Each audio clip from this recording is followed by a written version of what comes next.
في الرياض نصر واحد على هجر. شكرا ابو سعود.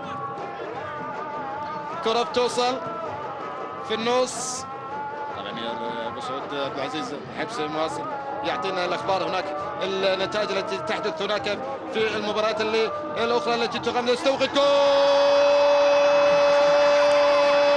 تيغالي جول في الدقيقة 77.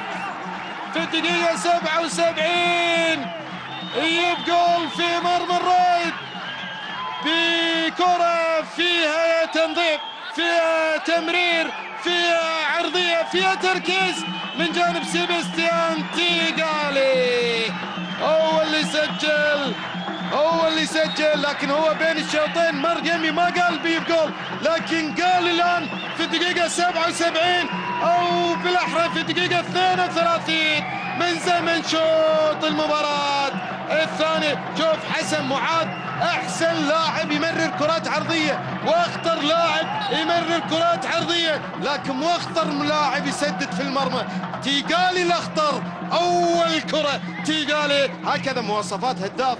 فرصة واحدة وجول سيباستيان تيغالي.